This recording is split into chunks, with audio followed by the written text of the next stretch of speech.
Ya,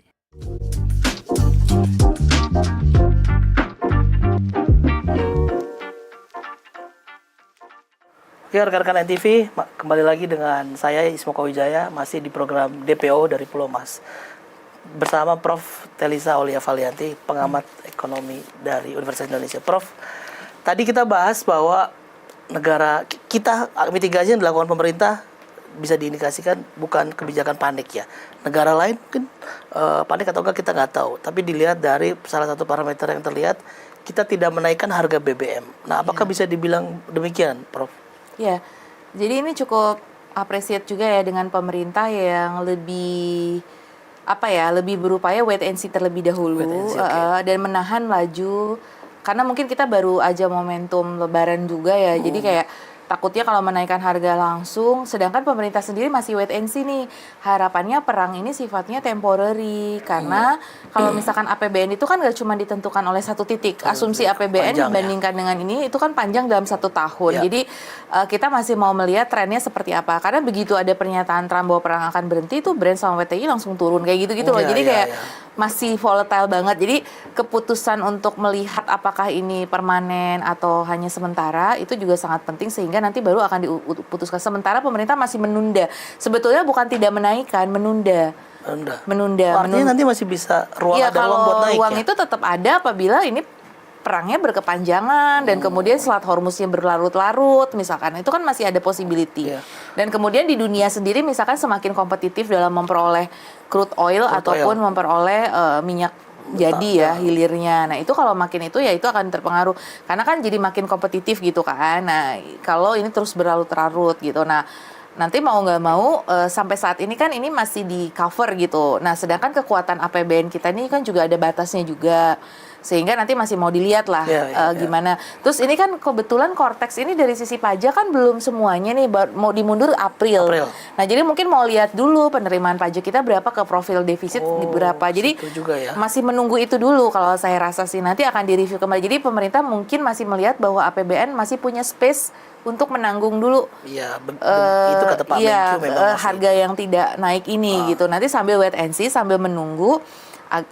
Harapannya juga sambil kita berdoa bahwa itu tadi itunya cuma temporary aja. Harapannya ada ada gencatan senjata atau apa sehingga, dan kemudian Indonesia juga di Selat Hormuznya dari Irannya udah dapat lampu hijau dan memang kapal-kapal tanker bisa lewat lagi seperti itu. Kalau tadi Prof bilang ada kemungkinan ada ruang kita masih bisa naik harga BBM. Ini sekedar penundaan. Artinya pemerintah 8 butir transformasi ini pencitraan aja atau gimana? Karena nggak menaikkan harga BBM. Sebenarnya gini, memang harga BBM ini kan sesuatu yang populis untuk masyarakat ya. Jadi menyangkut hajat hidup orang banyak, apalagi jangan lupa kita itu 56% sektor informal, which 56% itu banyak kan adalah ojek online seperti itu ya, GoFood online gitu-gitu ya, maksudnya makanan online. Jadi itu semuanya pakai BBM juga kan. Nah, itu pentingnya BBM buat masyarakat tuh disadari, sehingga kalau misalkan naik dalam kondisi kita sekarang daya beli masyarakat yang juga ada indikasi bahwa ada tantangan challenging di daya beli, inflasi kan takutnya melonjak. Nah, oleh karena itu pemerintah betul-betul menjaga. Makanya itu menjadi opsi terakhir. Jadi dengan 8 butir tadi, kalau itu sudah bisa dilakukan dengan baik, nah harapannya kan konsumsi juga menurun. Nah, kalau konsumsi menurun, terus masyarakat ada perubahan juga nih, beralih ke transportation public, bisa car sharing, lain sebagainya. Itu kan kebutuhan untuk naikin harga itu karena demand-nya juga turun kan bisa ke cover gitu. Jadi belum tentu akan harganya naik gitu. Pun nanti misalkan ini ada kenaikan harga yang lebih bersifat jangka menengah, itu bisa diabsorb dengan adanya subsidi dari APBN kita. Terus kemudian atau juga itu tadi perubahan perilaku tadi ya bisa sangat membantu seperti itu, dan kita beralih ke energi baru terbarukan sambil jalan. Jadi kalau kita sudah berhasil beralih ke EBT kan kebutuhan untuk menaikkan harga juga kan, demand-nya juga turun ya, nanti otomatis harganya juga bisa lebih stabil begitu kan. Iya, jadi karena demand-nya juga sudah shifting ke energi baru dan terbarukan seperti itu. Jadi sambil berjalan lah gitu. Jadi tapi kalaupun naik memang harapannya naiknya tidak sampai, kan di media-media beredar tuh yang naik sampai 18.000 berapa itu ya. Itu kan mungkin baru kajian awal ya, tapi kan keburu tersebar juga. Nah, kita nggak tahu tuh itu hoax atau benar. Cuman intinya bahwa naik pun pengalaman kami ya, karena kami pernah membantu pemerintah juga saat itu, pernah melakukan simulasi-simulasi. Kita pernah bikin naik 500, Pas naik apa nih, 1000 di era 2019 sampai 2024. Kebetulan kami bertugas sebagai ya penasehat lah di bidang ekonomi juga gitu. Jadi yang membantu masukan-masukan kepada pemerintah. Nah, itu kita bikin simulasi tuh naik 1000, naik 2000, ke inflasinya berapa, ke kemiskinannya berapa, menurunkan konsumsi rumah tangga. Nah, kalau kita hitung-hitung sih ya kalau bisa jangan naik lebih dari 2000 saat ini ya. Kenapa, Bu? Ya karena nanti inflasinya bisa di atas 3,5% dari target, karena kan 2,5 plus Impact-nya minus ke bawah 1. tuh berarti apa? Kalau misalnya naik 3.000 nih, impact-nya ke bawah apa, Bu? Ya, kalau 3.000 sih mungkin masih manageable ya. Oh, masih manageable kalau 3.000. Tapi tadi ada yang 5.000 tuh kan lebih tinggi lagi tuh kan. Ya 3.000 tapi udah inilah 2.000 dulu lah, staging aja dulu. Jadi kita sambil Jangan bisa langsung wait ya. and see ya. Dan nanti kenaikan ini bisa tambah membantu mengubah masyarakat jadi lebih hemat. Karena kan kalau harga naik kita lebih hati-hati dalam menggunakan. Iya. Terus kemudian masyarakat pun lebih punya insentif untuk pindah ke energi terbarukan. Jadi mau nggak mau kita jadi mikir, oh ini harga BBM segini, kalau kita pindah motor listrik atau gimana jadi segini, jadi lebih hemat. Nah itu ada lah gitu. Semakin naik harganya sebetulnya itu bagusnya tuh kita makin cepat shifting. Ya. Nah tapi kan gini, nggak semua orang tiba-tiba bisa langsung beli mobil listrik. Tiba-tiba itu kan butuh investasi awal, butuh biaya capital expenditure. Kita mau invest beli mobil listrik, mau beli motor. Makanya kan ada harapan disubsidi atau ada PPN mobil listriknya diperpanjang gitu. Jadi harga mobil listriknya supaya murah juga gitu. Ini kalau kita lihat postur APBN kan kita diasumsi 70 harga minyak ya. $70 lah ya. Kalau kita lihat kondisi sekarang kan sekitar 90-100 lah ya. Iya, 90 sampai 100. Di situlah. Iya. Nah, dengan pemerintah tidak menaikkan harga BBM ini, Prof. Ini artinya kan ada yang menanggung beban subsidi kan. Pertamina dalam hal ini ya. Betul. Kemarin Pak Purbaya nyebut Pertamina.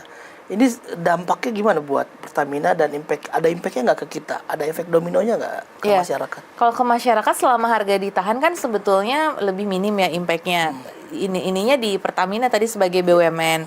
Cuman kan BUMN sekarang under Danantara ya. Di Danantara. Iya, jadi kan artinya bahwa profit PNBP-nya mungkin turun karena Pertamina kan harus menanggung beban yang lebih tinggi tadi. PLN juga mungkin kalau ada apa subsidi apa. Nah, BUMN ini jadi mungkin dividennya jadi berkurang kan ke pemerintah. Di bukunya Pertamina aja pengaruhnya. Iya, ke Danantara ya. Nanti kan Danantara yang akan menginvest. Jadi dampaknya lebih nggak langsung sih.